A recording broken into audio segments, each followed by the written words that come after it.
Salut la team, j'espère que vous allez bien. Alors tout d'abord, bienvenue dans ce nouvel épisode de la série Comment prendre en masse musculaire. Pour ceux qui ne me connaissent pas, moi c'est Jimse, vous pouvez aussi m'appeler Jimmy ou encore Djibril. Bref, on s'en fout. Aujourd'hui, on aborde encore un sujet qui me tient énormément à cœur. Alors comment rester motivé et persévérer dans sa quête de prise de masse musculaire malgré les obstacles rencontrés. Comme vous le savez, transformer son corps demande beaucoup de patience, de constance et de discipline sur le long terme. Moi, ça fait 12 ans que je m'entraîne et j'ai jamais lâché mon objectif, même si ça a été très long. J'ai commencé la muscu, je faisais 2 mètres pour 72 kg. Aujourd'hui, j'en pèse 102 et je vous avoue que ça a été super long. Et c'est la discipline qui m'a permis d'en arriver là.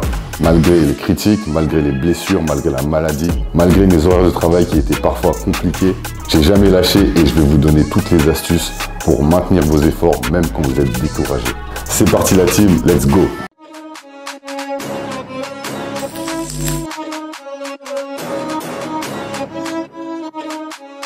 Si tu le fais pas, moi j'opère. Hey, Igo, si tu le fais pas, moi j'opère. Depuis le début, je suis invaincu. Gros, j'ai la mentalité large au R. Donc à zéro freinage, poto, rajoute plus. Il faut quand tu vois, gros, il bégaye. Rajoute-moi du halib dans la way gang. Si t'es pas dans le bail, faut que tu décales. On se lève dès le matin comme une bécane. On bosse les bras, c'est congestion impeccable. Premier point, se fixer des objectifs réalistes. Premier conseil, évitez de vous fixer des objectifs irréalistes car ça peut vous décourager très rapidement. Par exemple, ne visez pas 10 kg de muscle en 1 ou 2 mois. Ça prendra plutôt 1 à 2 ans pour de tels gains, tout dépendra de votre génétique. Préférez des objectifs à court terme, comme prendre 1 à 2 kg par mois par exemple. Et si vous calculez bien, 1 kg à 2 kg par mois pendant 1 an, ça donne entre 12 et 24 kg. C'est énorme les gars.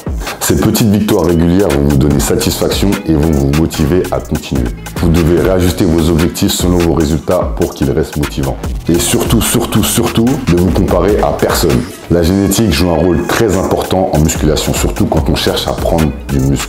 Pour vous faire une petite idée, la génétique compte en réalité pour 70% des résultats.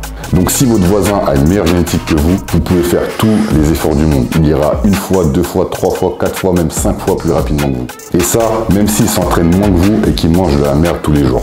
Et je suis bien placé pour parler. Tous mes amis d'enfance ont une meilleure génétique que moi.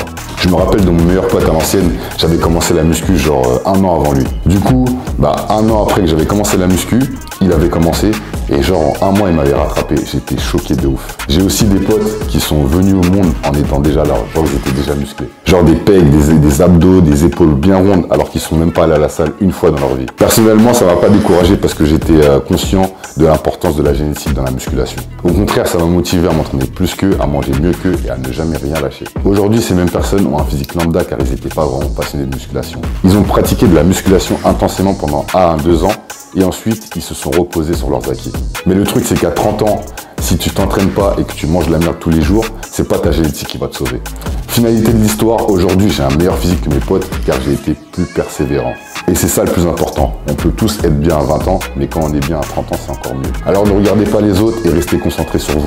Comparez-vous à la personne que vous étiez hier et essayez d'être meilleur chaque jour. Deuxième point, suivez précisément vos progrès. Suivez de très près vos progrès, que ce soit votre poids, vos mesures ou encore vos records à la salle. Notez tout et faites des bilans réguliers. Par exemple, faites un bilan chaque mois, car ça vous permettra de savoir si vos programmes d'entraînement et diététique marchent vraiment. Si c'est le cas, ça vous motivera encore plus et sinon, ça vous permettra de modifier votre programme. Dans tous les cas, c'est bénéfique.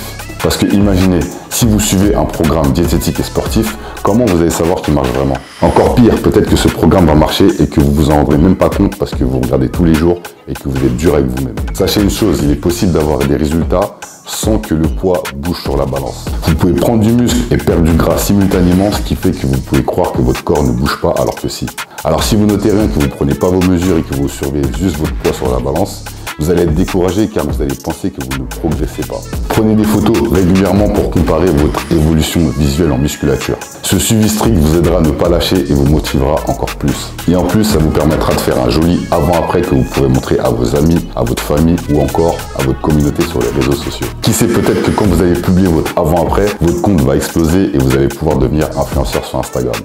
En tout cas, c'est tout ce que je vous souhaite. D'ailleurs, n'hésitez pas à me taguer sur vos photos sur Instagram quand vous êtes à la salle, je vous reposterai en story. Taguez bien mon compte Large ou Rien, celui-ci est destiné à mon contenu sportif. Troisième point, trouvez votre motivation profonde. Demandez-vous pourquoi vous voulez gagner en masse musculaire. Est-ce que c'est pour la santé, l'esthétique, reprendre confiance en vous? Est-ce que c'est pour les meufs? Est-ce que c'est pour être plus fort? Personnellement, moi, c'était pour me sentir mieux dans ma peau. Et peut-être que inconsciemment, c'était pour exister auprès des meufs, je sais pas. J'ai commencé la muscu à 18 ans parce que je me trouvais trop maigre. Je voulais surtout grossir parce que j'avais l'impression que aucun vêtement m'allait à cause de ma maigreur. Quand je mettais un pantalon, ça faisait pas beau. On voyait que j'avais pas de cuisses, pas de fesses, malgré le jogging que je mettais en dessous de mon jean. Quand je mettais un t-shirt manche courte, c'était pareil. On voyait mes longs bras dépassés, tout fins. Franchement, c'était horrible, je pouvais plus continuer comme ça.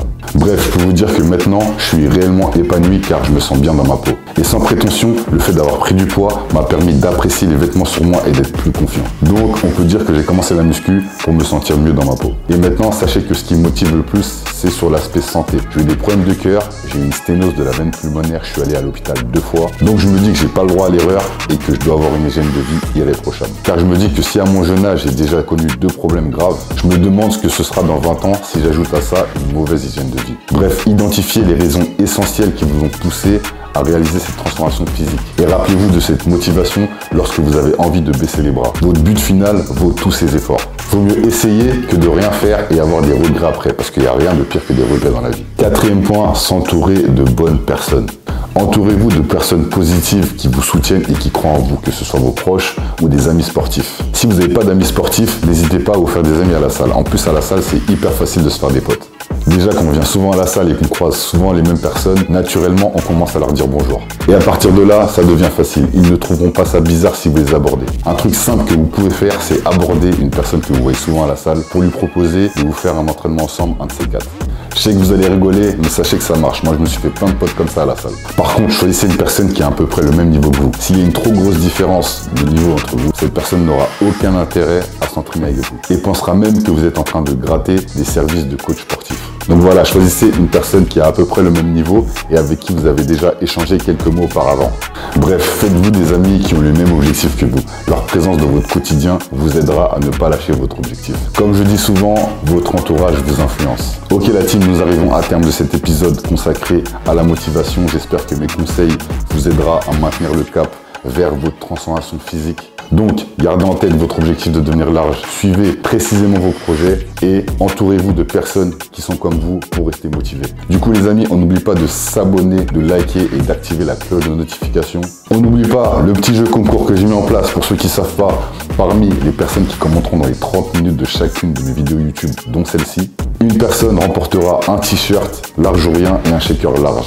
Sachez que le shaker, il n'y a personne qui l'a parce qu'il n'est pas disponible sur mon site. Car pour l'instant, je veux vraiment que ce soit que les privilégiés qui l'aient. Le t-shirt, lui, est disponible sur mon site, mais il est très représentatif pour moi car c'est vraiment l'étendard de la communauté large. Ce t-shirt, c'est pour tous ceux qui se sont fixés des gros objectifs, des objectifs larges, que ce soit dans le sport, le travail, la culture, et qui se sont pas laissés d'autre choix que de réussir. C'est pour les vrais garçons et les vraies filles qui abandonnent jamais et qui refusent d'être lambda. C'est pour les mecs larges et les mecs skinny qui se sont pas laissés d'autre choix que de devenir large. Donc que vous fassiez 70 ou 100 kilos, que vous soyez un mec ou une meuf, c'est la même. La mentalité large, c'est dans la tête. Bref, je pense que j'ai assez parlé du t-shirt. Donc les amis, soyez nombreux à participer car vous avez une chance de gagner. Et sachez que vous pouvez gagner même si vous habitez dans le nord, dans le sud, à l'est, à l'ouest, on s'en fout. Même si vous habitez pas à Paris, c'est pas grave. Je vous enverrai moi-même votre t-shirt et votre shaker large. Même si vous habitez en dehors de la France, vous inquiétez pas, je m'en charge. La seule condition pour gagner, c'est de commenter dans les 30 minutes et d'être abonné à mon compte YouTube. Bref les amis, moi je vous dis à plus tard et n'oubliez pas, large ou rien la mentalité.